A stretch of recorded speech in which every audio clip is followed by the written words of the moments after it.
Pues aquí el pastor Héctor Quiñones en Conexión Espiritual, mirando en el día de hoy la lectura titulada Caída del reino y de una conspiración. Daniel capítulo 5 y capítulo 6. Señor y Padre Celestial, te adoro, glorifico tu nombre. Te agradezco, Padre, Señor, por esta oportunidad.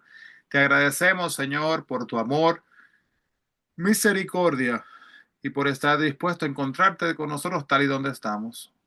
Gracias por cada oportunidad que nos provees de poder estudiar tu palabra. Ayúdanos a crecer, Señor, en nuestro caminar contigo y nunca permitir, Señor, que nuestras situaciones, las barreras, Señor, que a veces nosotros mismos ponemos de separación contigo, nuestro diario vivir, olvidando, Señor, que cada prueba, que cada obstáculo, que cada dificultad es una oportunidad para que tu nombre sea glorificado. Ayúdanos a depender diariamente en ti. En el nombre de Jesús. Amén y amén. Así que hermanos, vemos acá que Daniel en el foso ante los leones, el capítulo 6, 5 y 6, y Belsasar en la balanza. Eh, Podemos ver que cada uno de los tres gobernantes que se hallan en la lectura sintieron la mano de Dios en su vida. Para Belsasar significó el fin de su reinado, para Darío y Nabucodonosor el fin de su autoadoración, porque verdad, la idea era yo, egocentrismo, en la que se igualaban a Dios. Cuando se enfrentaron con el Dios de Daniel, pronto los tres aprendieron cuán insignificantes eran al lado de él. No hay quizás mayor poder en la tierra que un cristiano en medio de una crisis. Tanto Nabucodonosor, capítulo 4, versículo 37, como Darío, capítulo 6, 25 al 27, dieron alabanzas públicas al Dios de Daniel cuando vieron la estabilidad de Daniel en medio de la adversidad. Si usted desea honrar a Dios también, hermano, la clave es cómo va a reaccionar ante situaciones que pueden ser difíciles, ¿verdad? Pero como cristiano, como creyente, tenemos una oportunidad. La promoción que merecemos, por ejemplo, pero que no nos las han dado, la multa por exceso de velocidad que nos han puesto, pero quizás no la merecías, la vez que decidió hacer lo correcto, pero todo salió mal. Y esas son las ocasiones, ¿verdad? Que nuestra fe se puede a sí mismo hallar al descubierto frente a los otros. Imagínese un ejemplo, ¿verdad? Llene completa esta oración. Si Dios ha de ser alabado en medio de mi problema, yo necesito reaccionar como y con la ayuda de Dios lo haré. Así que, ¿cómo debo de reaccionar si Dios está metido en medio de esta situación? Entonces, hermanos, capítulo 5 han pasado 66 años desde el capítulo 1 que nos habla de cuando Nabucodonosor atacó a Jerusalén en el 605 a.C. Nabucodonosor murió en el 562 a.C. y después de reinar 43 años, su hijo Evil Merodach gobernó desde el año 562 hasta el 560 a.C. Su cuñado Neriglissar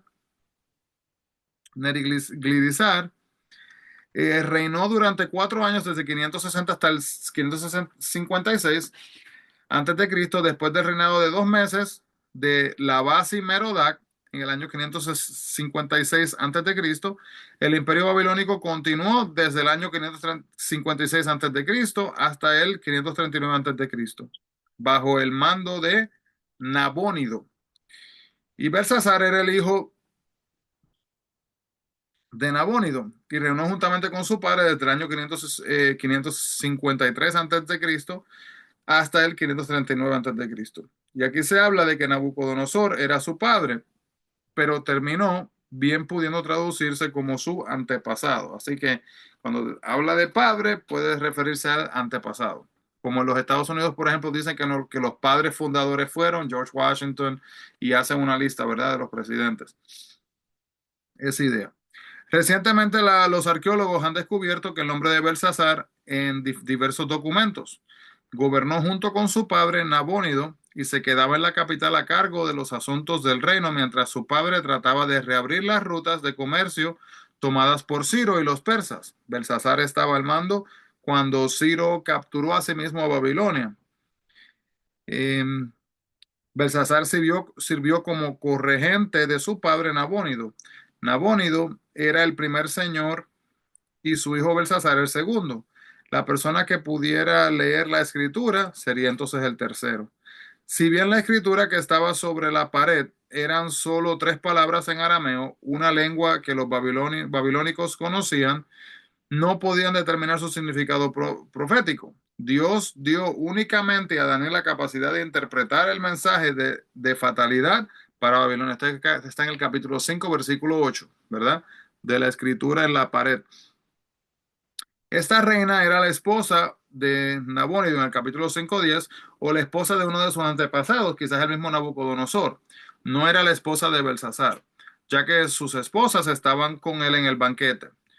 Capítulo 5:17, el rey ofreció asimismo a Daniel hermosos presentes y gran poder si explicaba la escritura, pero Daniel lo rechazó.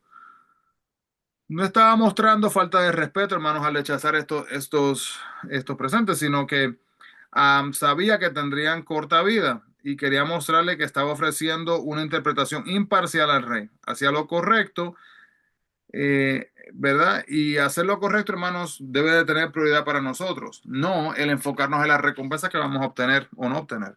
Belsasar conocía la historia de Babilonia y por lo tanto sabía la forma en que Dios había humillado a Nabucodonosor. No obstante, su banquete fue un desafío a la autoridad de Dios.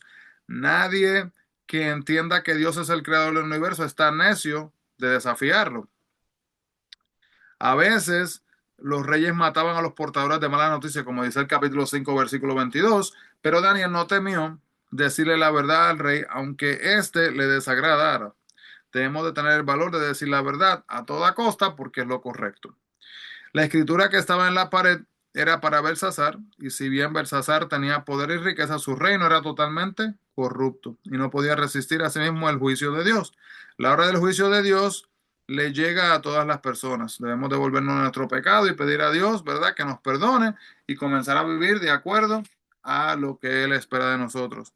Los medos y los persas unieron fuerzas para derrotar a Babilonia, y este hecho comenzó en la segunda fase del sueño de Nabucodonosor en el capítulo 2, cuando dice el pecho y los brazos asimismo de plata. Darío y sus soldados entraron entonces en Babilonia desviando el río que corría a través de la ciudad y caminando luego sobre el lecho seco del río. Este Darío no debe de confundirse con Darío I, que es mencionado en Esdras, Ageo y Zacarías, no es la misma persona, ni con Darío II, que es el persa mencionado en Nehemías. Darío el Medo se menciona solamente en el libro de Daniel. Otros registros no mencionan ningún rey entre Belsasar y Ciro. Por lo tanto, Darío puede haber sido, número uno, designado por Ciro para gobernar Babilonia como provincia de Persia, otro nombre de Ciro o de su hijo Cambises, o un descendiente de Asuero, a quien por lo general se le llamaba Jerjes I. El capítulo 6 nos muestra que Daniel ya tenía más de 80 años y era uno de los 3 altos funcionarios de Darío. Estaba trabajando con personas que no creían en su Dios y era más eficiente y capaz que los demás. El rey pagano se fijó en él y Daniel se ganó un lugar de respeto. Una de las mejores formas, hermanos, de influenciar a los patrones que no son cristianos es trabajando bien, ¿verdad? Haciendo lo correcto. Los oficiales celosos no pudieron encontrar nada de qué criticar a Daniel, por lo que atacaron su religión. Si usted encuentra críticas envidiosas debido a su fe, alégrese de que están criticando esa parte de su vida. Quizás no haya más remedio que concentrarse en su religión. Tu respuesta debe de seguir creyendo y viviendo como se debe de hacer en base a lo que Dios espera de nosotros. Luego recuerde que Dios tiene las riendas, ¿verdad? Y que está peleando la batalla por nosotros. En Babilonia, la palabra rey era la ley.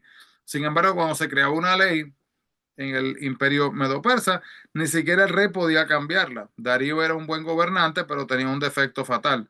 Era bien soberbio, ¿verdad? El orgullo, egocéntrico. Al apelar su soberbia, los hombres le hicieron firmar una ley en la que se autonombraba Dios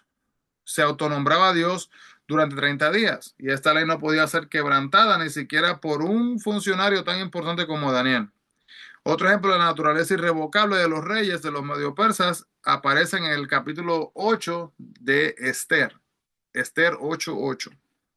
A pesar de que Daniel, hermanos, conocía la ley en contra de la oración, siguió orando 3 veces al día, como era así mismo de costumbre. Tenía una vida de oración disciplinada. Los leones, capítulo 6:16, los leones rondaban la campiña y los bosques de Mesopotamia, y los antiguos les tenían gran respeto. Algunos reyes cazaban leones por deporte. Los persas capturaban leones y los mantenían en grandes parques en donde se les alimentaba y atendía. También utilizaban a los leones para ejecutar a las personas. Pero Dios tiene forma de librar a su pueblo, como dice el capítulo 6, versículo 22, que uno ni se imagina. Es siempre prematuro ceder ante las presiones de los incrédulos porque Dios tiene poderes que desconocemos. Hasta puede cerrar, hermanos, la boca de los leones sin importar cuán hambrientos estén. Aún los incrédulos notaron la firmeza de Daniel. Durante su vida de servicio, Daniel había demostrado fiel devoción a Dios. ¿Qué pueden los incrédulos decir de nuestra vida, hermano? La persona que confiaban en Dios y le obedece a Dios es intocable hasta que Dios se la lleve. Confiar en Dios es equivalente a tener paz, una paz que no se puede medir. Y hay que entender, hermanos, que Dios fue el que libró a sí mismo a Daniel. Nabucodonosor creyó en Dios por la fidelidad de Daniel y sus amigos, y Darío también estaba convencido del poder de Dios debido a que Daniel fue fiel y Dios lo rescató. Y a pesar de que Daniel estaba cautivo en una tierra extraña, su devoción a Dios fue un testimonio ante poderosos gobernantes. Si usted se encuentra en lugares nuevos, aproveche la oportunidad para hablar del poder de Dios en su vida. Sea fiel a Dios y que Dios pueda utilizarlo, ¿verdad? Así para mismo alcanzar a otros en sus alrededores. Amado Dios, gracias, Padre, por tu palabra. Y gracias, Señor, por poder ver y estudiar, escudriñar el testimonio, Señor, de las decisiones que tomó Daniel. Ayúdanos, asimismo, Señor, a no dejarnos llevar de los personajes que discutimos en el día de hoy, de los hombres que discutimos en el día de hoy, que se enfocaron en su soberbia, en su orgullo. Y ayúdenos, Señor, a poder mirar y vivir nuestras vidas, Señor, de una manera donde podamos ser humildes delante de ti, donde podamos estar dispuestos a clamarte a ti, Señor, y entender que si hacemos lo correcto delante de ti, tú nos respaldarás, tú nos defenderás de acuerdo a tu voluntad. En el nombre de Jesús pedimos estas cosas, mi Cristo. Amén y amén. Dios le bendiga grandemente, hermanos, a todos. Bendiciones y no se olviden, busquemos la presencia del Señor.